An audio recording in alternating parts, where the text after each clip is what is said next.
जोहार गे गाते को तेहेᱧᱟ वीडियो रेदो बुन नेला पारसी दो ची बुन मेताग काना। पारसी दो तिना हटिंग रे मेनाआ। ऑल दो ची बुन मेताग काना। ऑल दो तिना हटिंग रे हटिंग आकाना।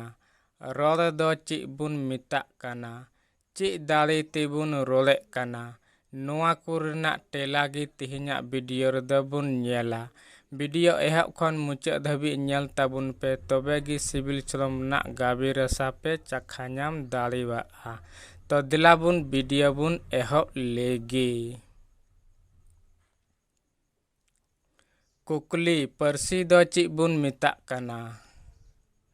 टेला पारसी मी साधन काना जहाते निजेरा मोने रिया भावना इटा होद ठेनेम सोदोरा ओनागी पारसी दुबुन मेताग काना। कुकली पारसी दो तिना हटिंग रे मेनाआ। टेला पारसी दो पुन हटिंग आकाना। मौखिक संप्रेषण, लिखित संप्रेषण, अंगिक संप्रेषण, शिल्क संप्रेषण। मौखिक संप्रेषण दो ओना काना जहां दो निजेरा मोने रिया भावना इटा होर मोचातेम सोदोराय आरे बुझेव ताम। लिखित संप्रेषण दो ओना काना जहाते निजेरा मोने रिया कथा ऑल आकार ते इटा होर ठेनेम सोदोर आरे बुझेव। अंगिक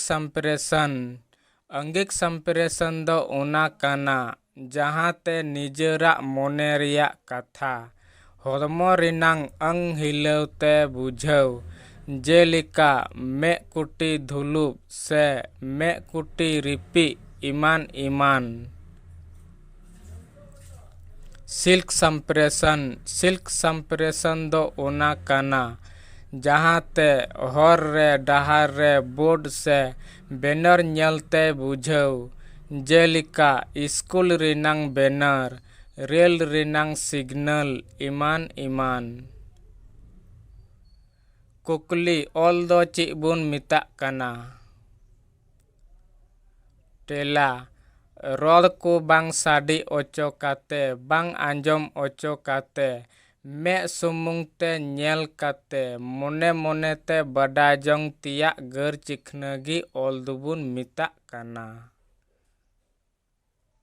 कुकली ऑल दो तिना हटिंग रे हटिंग आकाना। टेला ऑल दो बार हटिंग रे हटिंग आकाना।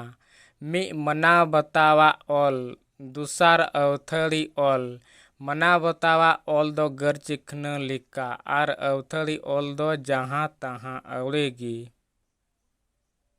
कुकली रोल दो ची बुन मेताग काना। टेला मोने रे ऐक कान गुरल कान मोचा होरते फुटव उडुगो कान साडेगी रोल बुन मेताग काना। कुकली चे दाड़ी तेबुन रोले काना।